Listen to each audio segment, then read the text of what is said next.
Welcome to the Halloween Marathon of 2022.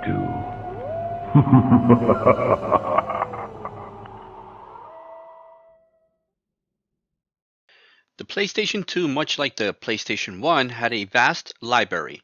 In fact, the PlayStation 2 has an even bigger game library, one of the biggest in console history. So there were a lot of games that went by unnoticed on both libraries due to this fact.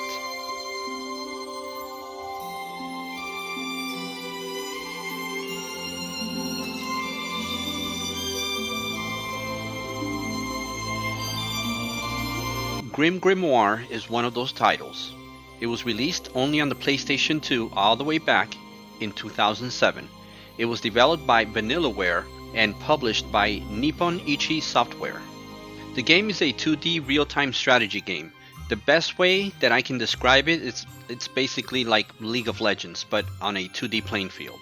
The story here is that you are a young witch named Lilith Bland that enrolls into a magical academy located in a tower called the Silver Star. During the 4 days in the academy, she trains on how to manipulate and use familiars, which will ultimately be the units that you will be using in the game for combat.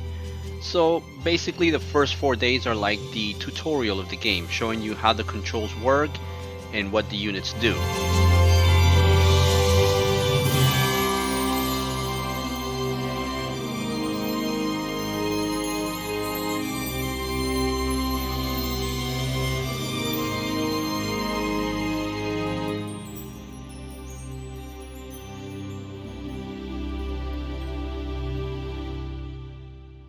On the 5th night, however, that's when the academy is attacked by a wizard called Calvaros, and his spirit has returned from the dead, and he is hell-bent on retrieving the Philosopher's Stone.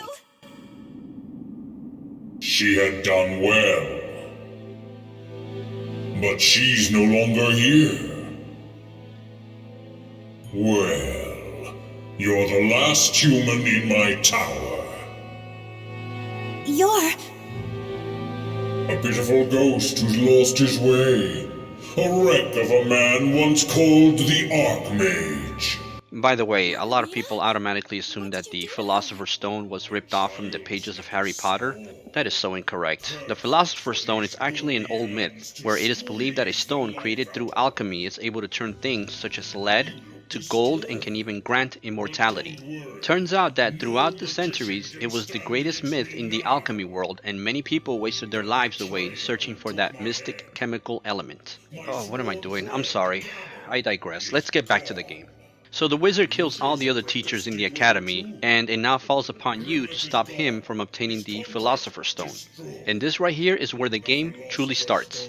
You will use familiars in order to advance and destroy the runes that belong to the enemy. Although some levels have other objectives in order to complete them, but most of them will have you simply advancing by destroying all the runes on that level.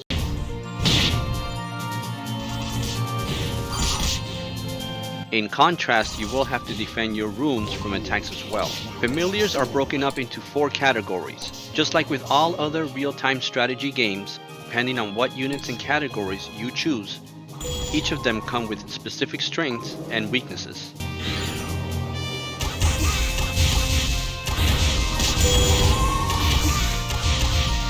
Okay, fine. Okay, fine.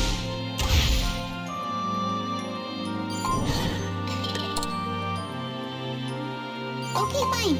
Okay. Okay, fine.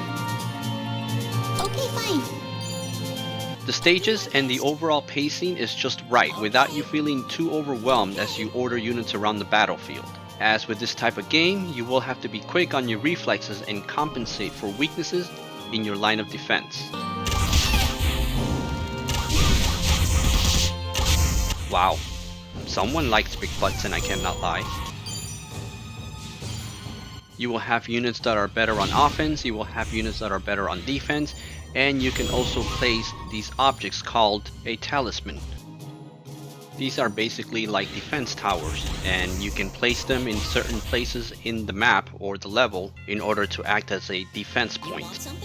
But you only get a certain amount, so you can't just go crazy placing them everywhere in the level. And the game will let you know once you reach the limit Same thing with familiars. You can only summon a certain amount until the game tells you that you have reached the limit. I'm here. Okay, fine. Okay, fine.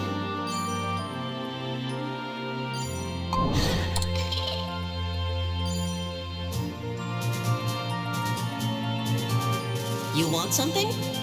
So it's important that you strategize and pick the right units for that level. So this game right here, I'm gonna give it an 8 on the graphics. The cutscenes are nicely done and remind me a lot of Dragon Crown, a game released many years later after this one. What do you want? It's never good to have devils walking around in your room. Does that mean tea is out of the question? With that rune formation, a typical imp would fall victim to your forces. Get out!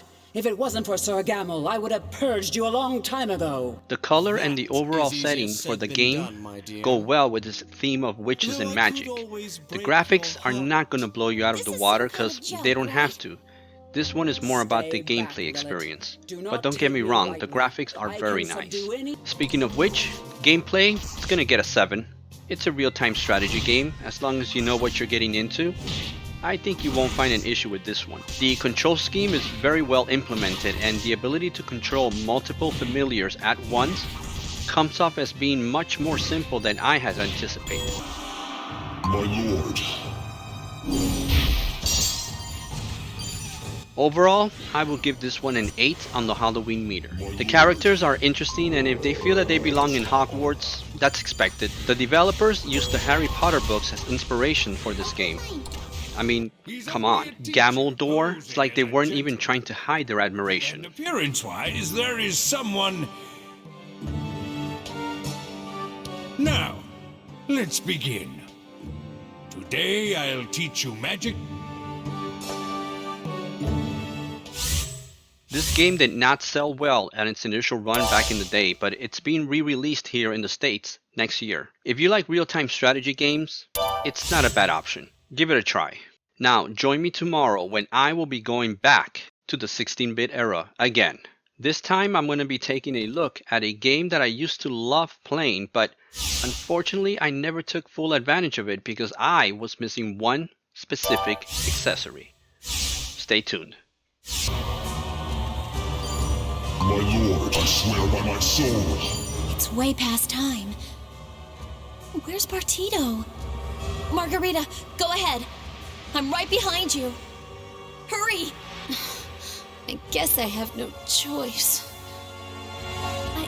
I made it.